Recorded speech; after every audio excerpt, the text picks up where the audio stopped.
What is it that turns a man against his own blood? What curdles the shared memories of childhood into a poison that rots a family from the inside out? We often believe that the deepest bonds are forged in the hearth of the home, between brothers who have shared the same roof, the same secrets, the same dreams. But sometimes, the very ground beneath that home, the soil that is meant to nurture and provide, becomes a source of the deadliest envy. Today's story is a chilling journey into the heart of a family's undoing.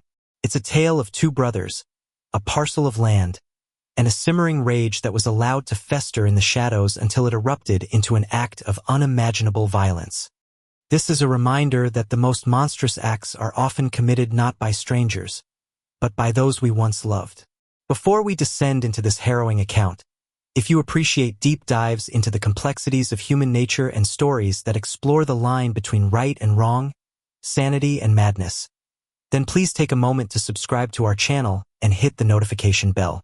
Your support allows us to continue bringing these compelling narratives to light.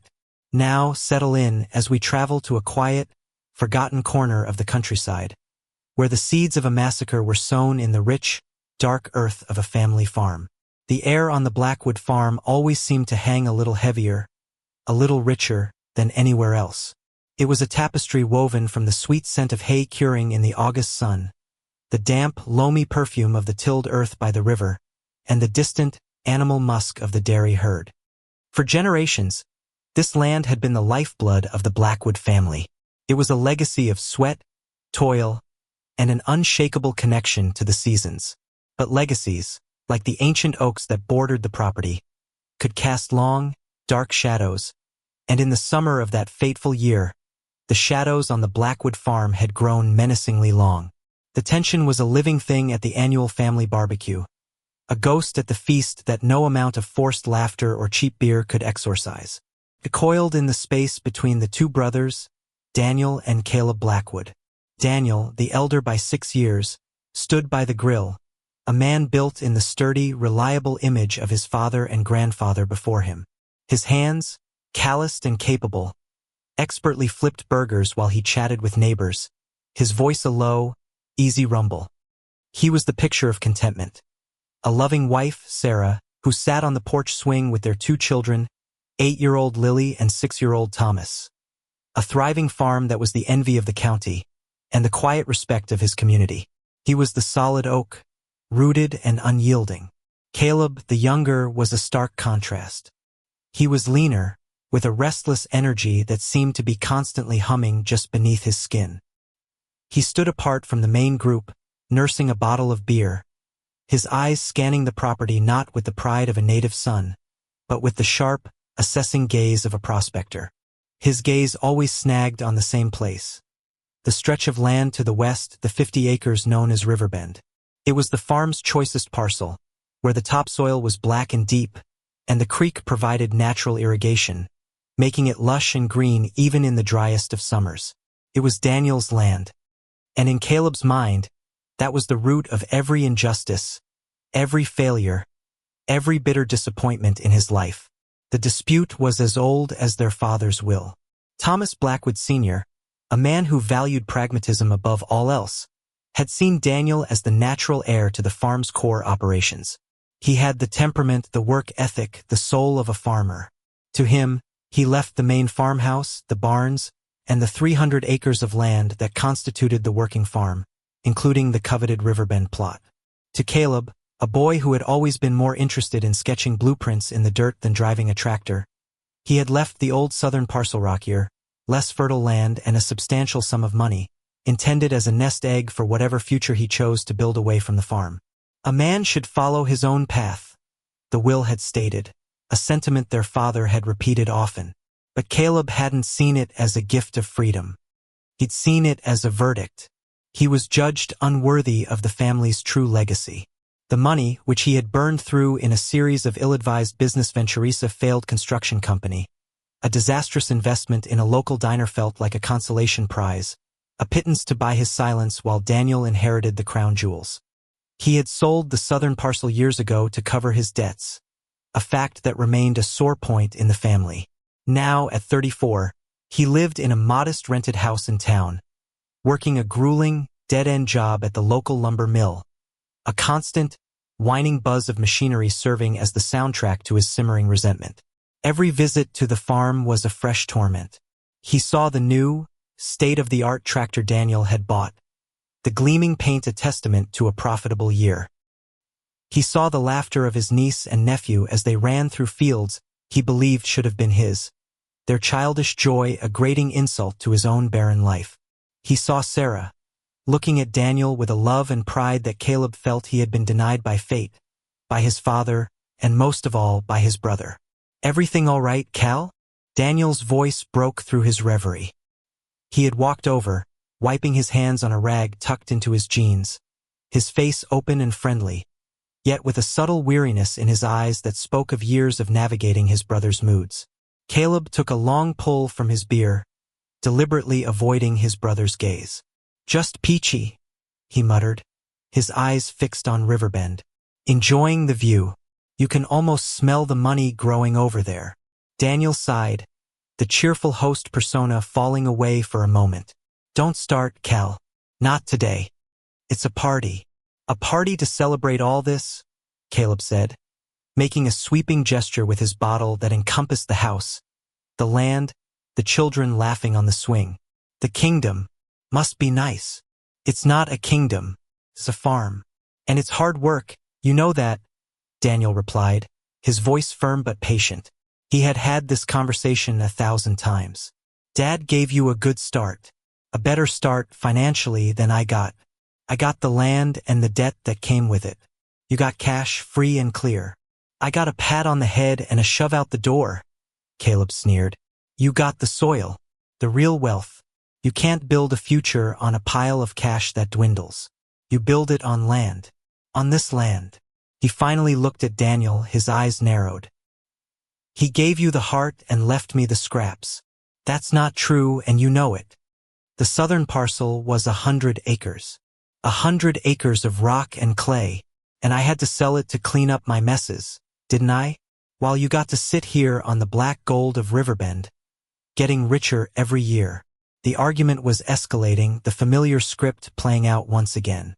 A few of the neighbors began to cast uneasy glances their way. Sarah, from the porch, watched with a worried frown. She had seen this poison work its way deeper into Caleb for over a decade. In the early years, it had been bitter jokes and sarcastic asides. Then it had morphed into sullen silences and outright arguments. Now, there was something else in his eyes, a cold, hard glint that frightened her. "I've offered to help you," Daniel said, keeping his voice low. "I've offered you a job here more times than I can count. I even offered to lease you a part of the north pasture to run some of your own cattle." Caleb laughed, a harsh, humorless sound. "Your charity? No thank you. I don't want a handout, Danny. I want what's mine. What should have been half mine from the start." His voice dropped to a near whisper, laden with a venom that made the air crackle. "You sleep in our parents' bed, you farm our father's best land, and you think you can offer me scraps from your table like I'm some kind of stray dog." "That's enough," Daniel said, his own patience finally snapping. The easygoing farmer vanished, replaced by the elder brother who had once held a line. "You're disrespecting Dad's memory, and you're ruining this day for my family. If you can't be civil, you can leave." For a moment, Caleb looked as if he might strike him. His knuckles were white around the neck of the beer bottle. The jovial sounds of the party seemed to fade into a distant hum. The two brothers stood locked in a tableau of silent, potent hatred, their shared DNA a mockery of the chasm that had opened between them. Then, with a choked sound of disgust, Caleb shoved the bottle into Daniel's chest, spilling beer down his shirt. "Happy celebration, brother," he spat, the word brother dripping with acid. He turned on his heel and stalked towards his beat-up truck, ignoring Sarah's call of his name. He wrenched the door open, climbed in, and peeled out of the driveway, spitting gravel and dust onto the manicured lawn. The party's cheerful atmosphere was shattered. Daniel stood there for a long moment, the dark stain of beer spreading across his shirt like a fresh wound. He looked over at his wife, his expression a mixture of anger, hurt, and profound exhaustion. The ghost was no longer content to just sit at the feast. It had just smashed the dishes. That night, long after the guests had departed and the children were asleep, Daniel and Sarah sat in the kitchen, the silence heavy and suffocating. "You can't keep doing this, Dan," Sarah said softly, her hand covering his on the worn oak table. "You can't keep letting him get to you like this." "What am I supposed to do, Sarah? Kick him out of my life for good? He's my brother." The words sounded hollow, a platitude worn thin by years of repetition. "Is he?" she asked, her voice trembling slightly. "The man who looks at you with that much hate in his eyes? The man who looks at our children like they're just obstacles? That's not the Caleb I remember." She was right.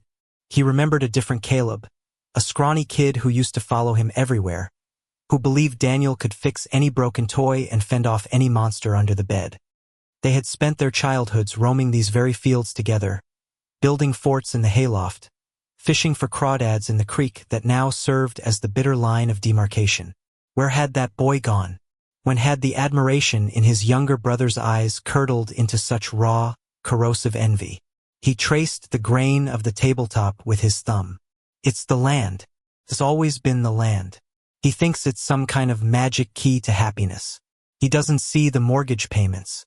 He doesn't see the 4 a.m. mornings when a calf is sick, or the worry when a drought hits. He just sees the green, and he thinks it's gold. "Then give him some of it," Sarah said, her voice desperate. "Let's just end this. Carve off 10 acres of Riverbend and give it to him. Let him sell it, do whatever he wants with it. Our peace of mind is worth more than 10 acres. Daniel pulled his hand away, his jaw tightening. "No, absolutely not." "Why, Dan? Is it pride?" "It's not pride," he snapped, his voice louder than he intended. He took a breath, trying to rein in his frustration. "It's the principle. It was Dad's wish. He knew Caleb. He knew giving him more land would be like giving a drunk a key to a liquor store. He'd have sold it in a year and been in the same position he is now, only he'd have squandered a piece of this farm, a piece of our family's history. Dad did what he did to protect the farm, to protect Caleb from himself. And I will not be the son who undoes that. This farm stays whole. It's my duty." His words were firm, rooted in the same stubborn soil he worked every day. He saw it as a sacred trust, a promise made to his dying father. To him, the borders of the farm were inviolable, a legacy to be preserved and passed on to Thomas and Lily, just as it had been passed to him. He would not break the chain. "But what if that duty costs us more than the land is worth?" Sarah whispered, tears welling in her eyes. "I saw his face today, Daniel. It was more than anger. It was empty. It was cold. It scares me. He's all talk, Sarah. He's been making noise for 15 years. It's just what he does." But even as he said the words, a sliver of doubt pierced his conviction. The shove, the look in Caleb's eyes had felt different this time. The long simmering resentment had boiled over into something uglier, something more volatile. He had seen the look before, but never with such naked intensity. It was the look of a man who had nothing left to lose, and who blamed his brother for every loss. As the weeks turned into a month, an uneasy quiet settled. Caleb didn't call. He didn't show up. Daniel, busy with the harvest, allowed himself to hope that the fight at the barbecue had been a turning point, that maybe Caleb was finally taking the time to cool off, to reflect. But Sarah's anxiety only grew. She started locking the doors at night, something they rarely did in their quiet, rural community. She would wake with a start at the sound of a falling branch or the cry of a fox, her heart pounding in the darkness. Her fears were not unfounded. Caleb wasn't cooling off. He was stewing. In his cramped, stuffy apartment in town, surrounded by final notice bills and the lingering smell of stale beer, his obsession with the farm was metastasizing.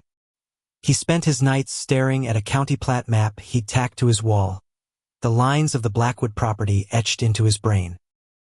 He'd traced the borders of Riverbend with his finger, over and over, as if he could physically reclaim it through sheer force of will. His resentment became a living entity, a voice in his head that whispered to him during the long, monotonous hours at the lumber mill that hissed at him in the dead of night. It told him that Daniel had stolen his birthright. It told him that Sarah's pitying looks were mockery. It told him that the laughter of his own niece and nephew was a celebration of his own desolation. The voice painted Daniel not as a brother, but as a smug, arrogant king sitting on a stolen throne, and Caleb as the dispossessed, rightful prince. He began to follow a dark routine. After his shift, he would drive out to the old logging road that overlooked the western edge of the farm. From there, hidden by a stand of pine trees, he had a clear view of Riverbend and, beyond it, the warm, inviting lights of Daniel's house. He would sit there for hours in his truck, the engine cold, a bottle of whiskey on the seat beside him. He watched the rhythm of their lives. He saw Daniel come in from the fields on his tractor. He saw Sarah hanging laundry on the line. He saw the children playing tag in the yard, their small forms silhouetted against the setting sun. He wasn't just watching. He was studying. He was feeding his rage, nurturing it, letting it grow strong and pure in the isolation of his truck. Each happy scene he witnessed was another log on the fire of his hatred. Each light that flicked on in the house was a beacon of everything he didn't have, everything that had been taken from him. He saw their life not as something they had built, but as something they had stolen. One evening in late September, as the first chill of autumn was beginning to creep into the air, Caleb sat in his usual spot, the whiskey burning a familiar trail down his throat. He watched as Daniel lifted Lily onto his shoulders, her delighted squeals carrying faintly on the wind. Daniel galloped around the yard, pretending to be a horse, and Thomas ran alongside, laughing. Sarah stood on the porch, watching her family, her face alight with a gentle, loving smile. It was a perfect, idyllic scene, a portrait of family, of happiness, of belonging. And in that moment, something inside Caleb snapped. The years of accumulated bitterness, jealousy, and self-pity coalesced into a single, sharp point of crystalline hatred. The whispering voice in his head was no longer whispering. It was screaming. It wasn't just about the land anymore. The land was just a symbol. His grievance had grown far beyond a dispute over acres and topsoil. It was about the life itself. Daniel had the life Caleb felt he deserved. He had the wife, the children, the home, the respect.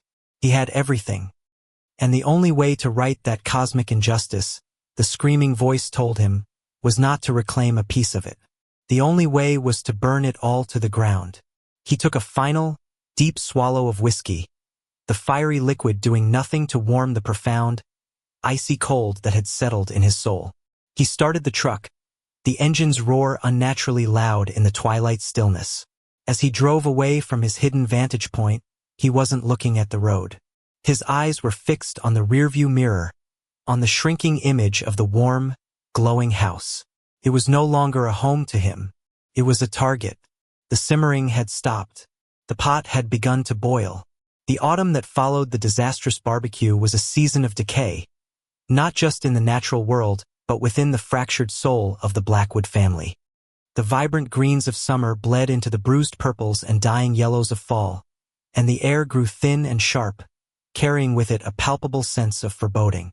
Daniel, ever the pragmatist, tried to ignore it, burying his anxiety in the familiar, back-breaking work of the harvest. He worked from before dawn until long after dusk, the drone of the combine a welcome noise that drowned out the disquieting thoughts that tried to surface in the quiet moments. He told himself Caleb was just being Caleb, prone to dramatic exits and long, childish sulks. He'd come around eventually. They always found their way back to a tense, functional truce. But Sarah knew this time was different. The coldness she had seen in Caleb's eyes had imprinted itself on her mind. She started seeing shadows where there were none, and the familiar, comforting sounds of the farm at night, the creak of the old house settling, the rustle of wind through the cornfields, the lowing of a restless cow now sounded like threats. She began to ritualistically check the locks on the doors and windows every night before bed, a habit Daniel gently mocked. "No one's going to bother us out here, honey," he'd say, trying to soothe her. "We're miles from anywhere." "Caleb isn't miles from anywhere," she would reply, her voice tight. He knows this house as well as we do. He knows every window that doesn't latch right, every squeaky floorboard. Her fear began to infect the children. Lily, who had always adored her Uncle Caleb, stopped asking when he was coming to visit. One night, Sarah found her awake long past her bedtime, staring at the darkened window of her room. "What is it, sweetie?" Sarah had asked, sitting on the edge of the bed. "Is Uncle Caleb mad at us?" Lily whispered, her small voice trembling. The question struck Sarah like a physical blow. "No, honey, of course not. Why would you think that?" "At the party." His face looked all twisted, like the monsters in my books. Sarah pulled her daughter into a fierce hug, her own fear making it hard to offer convincing reassurance. "He's just having a hard time, that's all. It has nothing to do with you or Thomas. You know he loves you." But as she said the words, she wondered if they were still true. Did the man with that empty, hateful gaze still have any love left in him? The indirect aggressions began subtly, like the first frost of winter, barely noticeable but chilling nonetheless. One morning, Daniel went out to find the barbed wire fence along the riverbend parcel had been cut in 3 places, clean, deliberate snips. His prize bull, which he'd paid a small fortune for, was found wandering on the county road, narrowly avoiding being hit by a logging truck. Daniel spent the entire day rounding up the scattered cattle and painstakingly mending the fence, his anger a hot knot in his gut. He had no proof, but he knew. It was a message.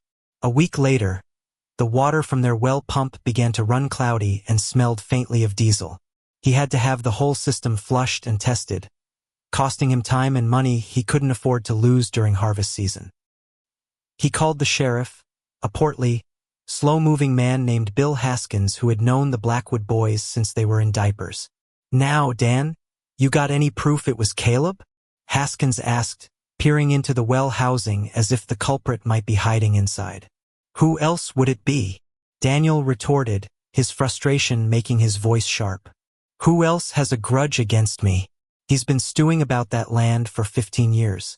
This is his way of getting back at me. A grudge is one thing. Property damage, contaminating a well. That's another," Haskins said, stroking his chin. "It's a serious accusation to make against your own brother. I can go and talk to him, but without a witness or some kind of proof, he'll just deny it, and it'll likely make things worse." Daniel knew he was right. A visit from the sheriff would be seen by Caleb as a declaration of war, pushing him even further away. Defeated, Daniel told Haskins to let it go for now. He would install motion-activated security lights around the house and barns, a concession to Sarah's mounting fear. The farm, once their sanctuary, was beginning to feel like a fortress under siege. Meanwhile, Caleb's isolation was becoming absolute. His transformation was noted with detached concern by the people on the periphery of his life. At the lumber mill, he stopped engaging in the casual banter with his coworkers, performing his tasks with a sullen, mechanical efficiency. He ate his lunch alone in his truck, staring out at the parking lot but seeing nothing. His landlord had to pound on his door for 3 days straight to get the overdue rent check. The few friends he had stopped calling when their invitations were met with silence or monosyllabic grunts. He was a man adrift, having cut every anchor that tied him to the world, save for the one heavy anchor of his obsession. His world had shrunk to 3 places: the deafening noise of the mill, the suffocating silence of his apartment, and the dark, watchful perch on the logging road. His drinking intensified. He no longer bothered with beer. He bought whiskey by the handle, the cheap, harsh liquor his only companion. The nights spent watching Daniel's house grew longer. The line between observation and surveillance had long since been crossed. He was now engaged in a form of mental and emotional torture, deliberately exposing himself to the idyllic family scenes that fueled his rage. He'd mutter to himself in the cab of his truck, holding furious, one-sided conversations with the brother he saw through his binoculars. "Look at you," he'd rasp, his voice raw with alcohol and hate, as he watched Daniel and Thomas tossing a football in the yard. "Playing the perfect father. Bet you tell him stories about the farm, about how it's all going to be his one day. Did you tell him about the uncle you cheated out of his inheritance? Do you tell him you're living on stolen land? His paranoia deepened. He became convinced that people in town were talking about him, laughing at him. A casual greeting from a former high school classmate was interpreted as a sign of pity. The cashier at the grocery store asking him how he was doing felt like a mocking intrusion. He saw Daniel's influence everywhere, believing his brother had poisoned the entire community against him, painting him as the failed, bitter younger son, while Daniel played the role of the noble, benevolent patriarch. One person tried to break through the wall of his self-imposed exile: Martha, their mother's sister. Aunt Martha was a no-nonsense woman with a kind heart who had tried to be a peacemaker between the boys since their parents passed. Alarmed by the stories she was hearing, she drove to Caleb's apartment one afternoon, armed with a Tupperware container of her famous beef stew. She found him disheveled, his apartment a mess of dirty clothes and empty bottles. He looked thin, his eyes sunken and bloodshot. "Caleb, what on earth is going on with you?" she asked, her tone a mixture of concern and exasperation as she cleared a space on his cluttered coffee table for the stew. "You look like hell. And I hear you've been causing trouble out at the farm." "I don't know what you're talking about," he mumbled, not meeting her eyes. "Don't you lie to me, boy," she said sternly. "Cutting fences? Poisoning a well? That's not just anger, that's evil. Your brother is worried sick, even if he won't admit it. And Sarah is terrified." At the mention of their names, a flicker of the old rage ignited in his eyes. "They've been talking to you, crying on your shoulder about poor, crazy Caleb. Of course, they have everyone on their side." "This isn't about sides," she insisted, her voice rising. "This is about family. Your father would be rolling in his grave if he could see you like this. He did what he thought was best for both of you. He knew you didn't have the heart of a farmer, Caleb. He wanted you to have a chance to be your own man, not a shadow of your brother." "My own man," Caleb laughed, a brittle, broken sound. "He set me up to fail. He gave Daniel the foundation and gave me a handful of sand to build on. And every time I look at that farm, I see the life I should have had. The life he stole from me. He didn't steal anything, Caleb. He worked for it. He built on what Dad left him. You squandered your chances and now you want to blame him for it. It's easier than blaming yourself, isn't it?" Her words hit too close to the bone. The truth of them was a searing pain he couldn't bear. He shot up from the couch, his face contorted in a mask of fury. "Get out," he hissed. "I'm not leaving until you listen to reason." "I said, get out," he roared, sweeping a stack of magazines off the coffee table. They scattered across the floor. He took a step towards her, his fists clenched, and for the first time in her life, Martha was afraid of her own nephew. She saw in his eyes a wild, unreasoning madness that went far beyond a family squabble. It was a darkness she didn't recognize. Shaken, she backed away towards the door. "I'll go," she said, her voice trembling. "But you need help, Caleb. Before you do something you can't ever take back." He just stood there, breathing heavily, as she let herself out. Her visit had the opposite of its intended effect. Instead of a wake-up call, it was confirmation of his deepest paranoia. Even Aunt Martha, who had always had a soft spot for him, had been turned against him. He was truly alone. The last bridge had been burned. The incident with Martha was a tipping point for Daniel. When his aunt called him, her voice still shaking, and told him what had happened, he finally accepted the depth of the danger they were in. Caleb was no longer just his bitter, resentful brother.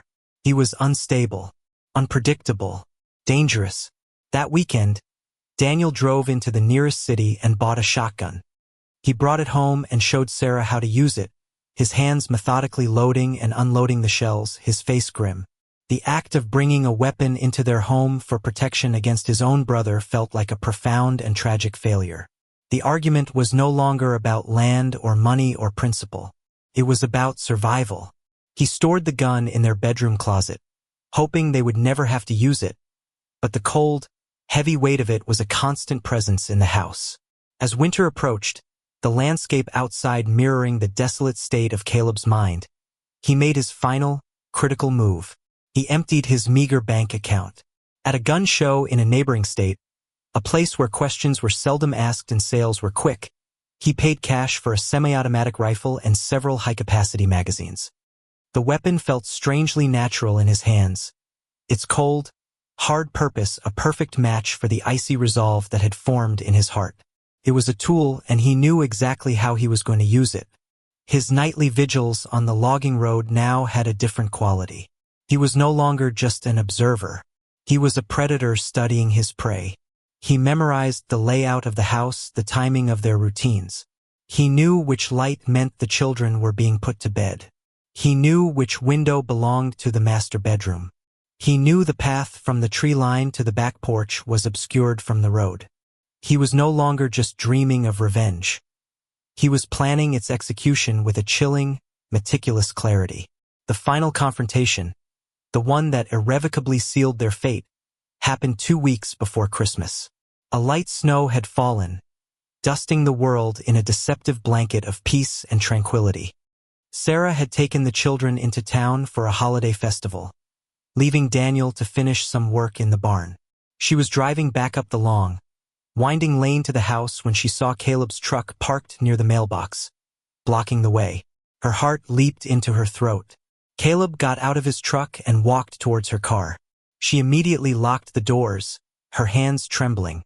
The children, sensing her fear, fell silent in the back seat. Caleb's face was pale and gaunt in the twilight, his eyes burning with a feverish intensity. He walked right up to the driver's side window and stared in at her. "Where's your king?" he asked, his voice a low, gravelly rasp. "Caleb, please," Sarah begged, her voice barely a whisper. "Please just leave us alone." He ignored her, his gaze shifting to the back seat, where Lily and Thomas stared back at him, their eyes wide with fear. He looked at them for a long, unsettling moment, his expression unreadable. For a fleeting instant, Sarah thought she saw a flicker of the old Caleb, a glimmer of the uncle who used to give them piggyback rides. But it was extinguished as quickly as it appeared, replaced by the same cold emptiness. "They look just like him," he said, a strange, detached curiosity in his tone. "Little princes, living in the castle, enjoying the spoils." He placed his hand flat against the window, right at her eye level. The gesture was not violent, but it was profoundly menacing. It was an act of claiming, of possession. He was showing her how close he could get, how fragile the barrier of glass was between her family and his rage. "This has to stop, Caleb," she said, trying to keep her voice steady for the children's sake. "This land is not worth it. It's tearing everyone apart." He finally looked back at her, a twisted, pitying smile on his lips. "You still think this is about the land?" he said softly. "Oh no, it was never just about the land. The land was just the start. It's about the whole damn picture." He tapped his finger on the glass, a sharp, final sound. "Tell my brother I'll be seeing him soon. This time we settled our accounts. For good." Without another word, he turned, walked back to his truck, and drove away, his taillights disappearing into the snowy dusk. Sarah sat there for a full 5 minutes, unable to move, her entire body shaking uncontrollably. In the back seat, Thomas started to cry. When she finally got to the house, she ran inside and flew into Daniel's arms, sobbing. As he held her, listening to her recount the encounter, the last vestiges of his hope that his brother could be saved finally died. He was no longer dealing with a man who could be reasoned with. Caleb had crossed a line into a dark country from which there was no return. The threat was no longer ambiguous. It was a promise. And as the snow continued to fall outside, blanketing the farm in a silent, white shroud, Daniel knew that a reaping was coming. The night it happened was brutally cold and unervingly still. A full moon, stark and white, hung in the ink-black sky, casting the snow-covered landscape in a ghostly, silver light. It was the kind of silent, crystalline night where sound traveled for miles, Yet the only sound on the Blackwood farm was the occasional groan of the old house settling under the weight of the cold. Inside, the lights were on, casting warm, yellow rectangles onto the pristine snow, a picture of defiant warmth against the vast, indifferent winter. It was an image of peace, a fragile illusion on the verge of being shattered. For Daniel and Sarah, the days following the confrontation on the lane had been lived in a state of suspended dread. Every creak of a floorboard, every rattle of a window pane in the wind, sent a jolt of adrenaline through them. They had debated leaving, going to stay with Sarah's sister in the city, but Daniel, in his stubborn, rooted way, had refused. "I will not be run out of my own home by him," he had declared, his voice more bravado than conviction. "This is our home. We will protect it." The shotgun, once hidden in the closet, now leaned against the wall by their bed. The illusion of safety had been replaced by the grim reality of armed vigilance. That evening, they had tried to force a sense of normalcy for the children's sake. They ate dinner together, a simple stew that Sarah had barely tasted. They helped the kids with their homework at the kitchen table.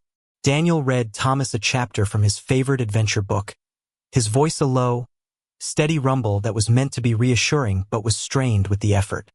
Sarah tucked Lily into bed, singing her a lullaby until her daughter's anxious eyes finally fluttered shut.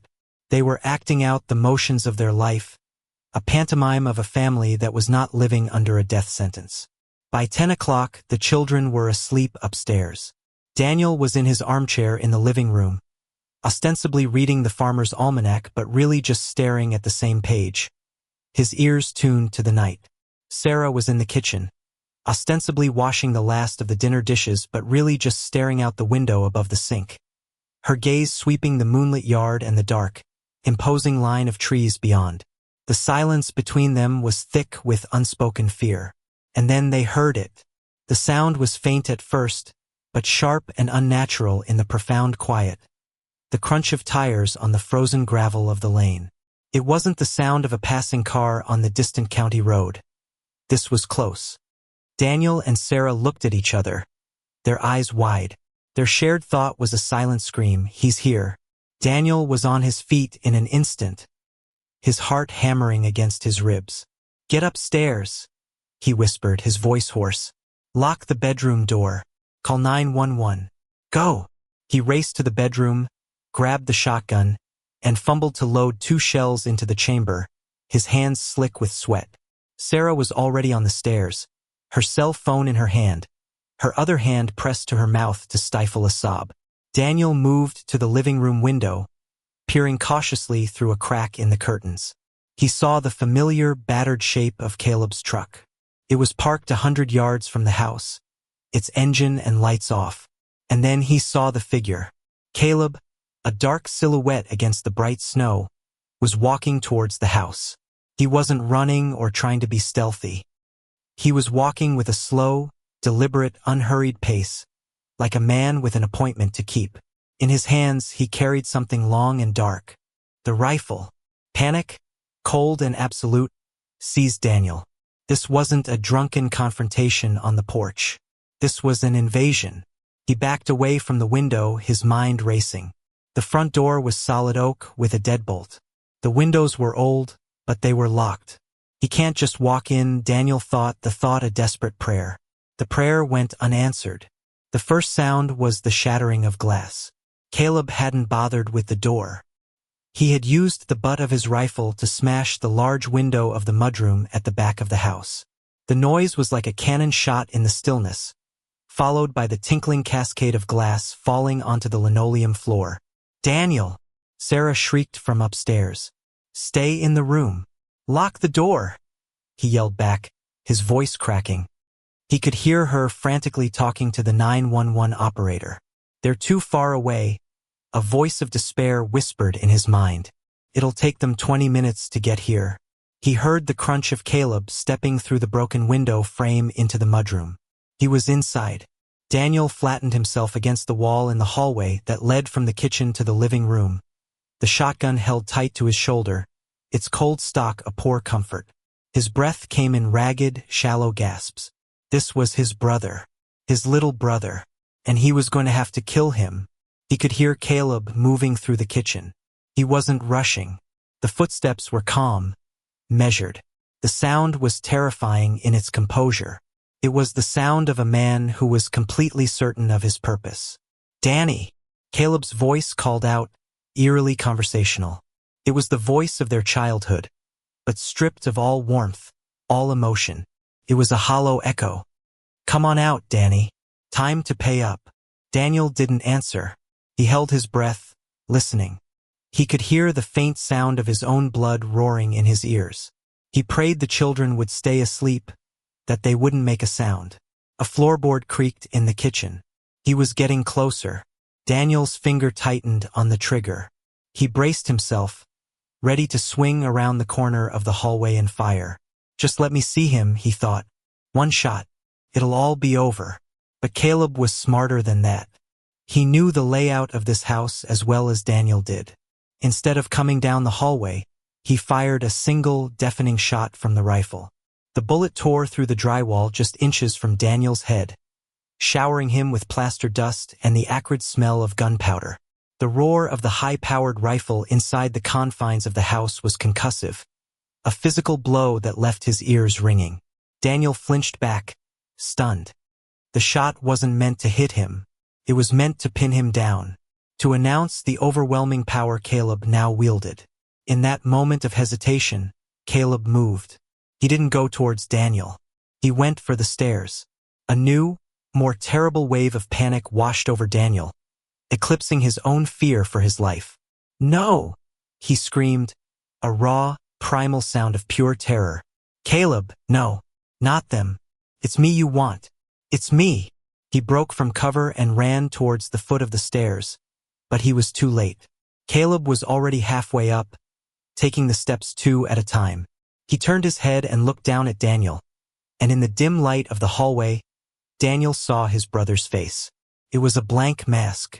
The eyes were flat, devoid of rage, of mercy, of anything human. They were the eyes of a stranger. Caleb raised the rifle not at Daniel, but towards the top of the stairs, towards the bedroom where his family was hiding. Without thinking, Daniel raised the shotgun and fired. The blast was deafening, the recoil slamming the butt of the gun hard into his shoulder. He saw the buckshot tear into the wall beside Caleb, splintering the wood, but he had aimed high in his haste. He had missed. Caleb didn't even flinch. He continued up the stairs as Daniel frantically tried to chamber another round. Before he could, Caleb reached the landing. He turned and fired a quick shot down the stairs. The bullet caught Daniel in the thigh. The impact was a sledgehammer blow, throwing him backwards. His leg buckled, and he collapsed onto the floor, the shotgun skittering out of his reach. A searing, white-hot pain exploded in his leg, but it was nothing compared to the agony in his heart as he heard the first heavy kick against the master bedroom door. He heard Sarah scream his name.